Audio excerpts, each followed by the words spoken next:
The observation, happy hour at the end of the universe.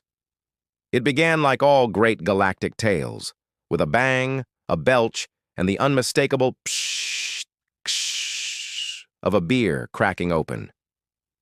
Captain Bounty stood at the helm of the UES Bravo 1 observation, an Odyssey-class command cruiser large enough to make a Star Destroyer blush and sleek enough to land in a black hole with style. Its hull shimmered with dark chrome and ship tattoos, the kind you only got at interstellar biker bars.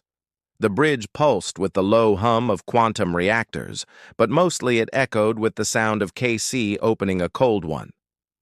"Gods above, KC," Bounty sighed, not looking away from the tactical display. "That's your fourth beer since breakfast." KC, his middle-aged gut proudly leading the way, crushed the empty can and smiled, his gold chains gleaming under the fluorescent lighting. "What can I say, Pops? The universe is vast. A man's got to stay hydrated." He cracked another. Psst, psst. Dr. Ginger, ship's medic and Bounty's stunningly brilliant wife, peered around the corner holding a tray of multivitamins and an anti-bloating serum. "He's peed 7 times in 2 hours. 8, Casey corrected, slapping his Redskins cap. "That last one was a double. Anyway, it's a lot like the 2011 Super Bowl. If you don't pace yourself, you're gonna miss the field goal." Before anyone could stop him, he wandered off toward the restroom. Again. The observation was not just any starship. It was a home, a sanctuary, and occasionally a dojo. That's thanks to Sean the Bawn, the ship's bartender and martial arts instructor. Yes, bartender. Also martial arts instructor. With a man bun made of recycled hemp, a kimono made from old bar rags, and a voice like lava lamp jazz, Sean could serve you a Galaxy-class mojito while teaching you to roundhouse kick a Zarthian in the face. "So you're saying I should sweep the leg while asking them if they want lime or lemon?" James asked, during their Wednesday morning punch-and-punch sessions. Sean the Bawn nodded solemnly. Yes, but with feeling. James, head of security, was a 6'5" cybernetic wall of muscles and sarcasm. He kept the crew safe, whether from space pirates, cosmic parasites, or KC forgetting pants again. "It was laundry day, bro," KC once mumbled while trying to hide behind a beer. The real brains behind the ship's sanity was Defier 042, an android guidance counselor and technician whose emotional programming was somehow stuck on nurturing dad mode and passive-aggressive life coach.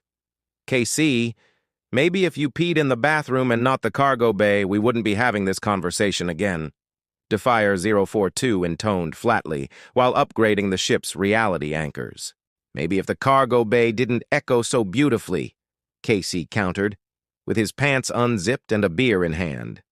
"Hiss! Crack!" Now Susie, oh Susie, the ship's pilot, was the only one who kept it from flying into a sun every Tuesday. With reflexes faster than a caffeinated cheetah on a hoverboard and a backstory from the planet Strife, known for its violent turbulence and angry geese, Susie could outfly a quantum torpedo blindfolded and drunk. Which honestly had happened. Once. And Dragon Lioness? She had emerged from the molten catacombs of Arizona's underground heat tunnels, riding a plasma wolf and wielding sass like a warhammer. KC met her during an away mission gone wrong and or right, depending on who was telling it. "She's the only woman I've ever loved," KC said, opening another beer. Crack hiss. "And the only one who body-slammed me into a moon crater before kissing me." "I was aiming to kill you," she replied. True love, Casey sighed dreamily. Then came the monster. Out of a tier in space-time, somewhere between Quadrant T57 and a diner that only served gravity-defying pancakes, emerged the temporal planet monster. A walking paradox, made of years and regret and swirling clouds of nope. Its form constantly shifted. One moment, a writhing, planet-sized hydra. The next, your high school gym teacher fused with an asteroid. It screamed in ancient Morse code and smelled like expired cheese in 4 dimensions. Susie screamed, "Evasive maneuvers!" as she pulled a 9G barrel roll that made the observation do a cartwheel through the space-time continuum. Captain Bounty stood, chin high. All hands, battle stations. James, get your guns. Sean, sharpen your nunchucks. Defier 042, reroute all power to temporal shields. KC... Psh! Already on it, Captain, KC shouted, shotgun chugging a beer and tossing the empty into the recycling with uncanny precision. This reminds me of the 2003 Raiders game. Everything went to hell, but I still had nachos. Dr. Ginger loaded up med packs. Everyone hydrate and stretch. Sean's stretching routine, not KC's. KC was stretching, too, by peeing mid-run down the hallway. Multitasking!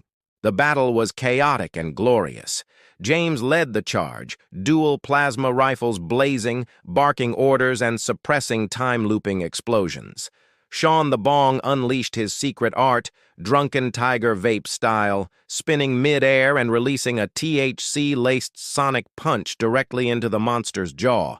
Dragon Lioness hacked at temporal tentacles with a vibrosword that may or may not have been forged in a toaster. Casey was too buzzed to be scared and rode a broken hoverbike straight into the monster's left eyeball, yelling, "For the Pacers!" The observation herself shook under the assault. "Stabilizers are fried," Defier 042 called out. "But I can rewire the quantum core using therapy." Susie spun the ship 360 degrees on the Z-axis and locked on a trajectory through the monster's heart, its shifting, pulsing, awkwardly metaphorical heart. "Ready torpedoes!" Bounty roared. "Full power!" "Captain," Defier 042 said, "if we fire now, the ship may be lost in the time loop dimension forever." Captain Bounty looked around at his crew, drunk, chaotic, devoted, heavily armed, and somehow smiling. "Do it!" The blast ripped through time. The observation hit the monster so hard it stopped existing on Thursdays. Reality bent. The universe blinked. And then... silence. "Did we win?" Casey asked, cracking another beer. "Psh, hiss! You peed on the torpedo," James deadpanned. "It was spiritual."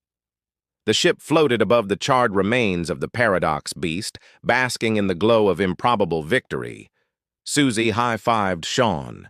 Dragon Lioness rolled her eyes and kissed KC. Defier 042 filed a mental report to upgrade KC's bladder firmware. Dr. Ginger made everyone drink a smoothie laced with anti-radiation vitamins and marriage advice. Bounty smiled. "Crew," he said, "let's go home." Casey raised a beer. "To the observation!" Everyone cheered.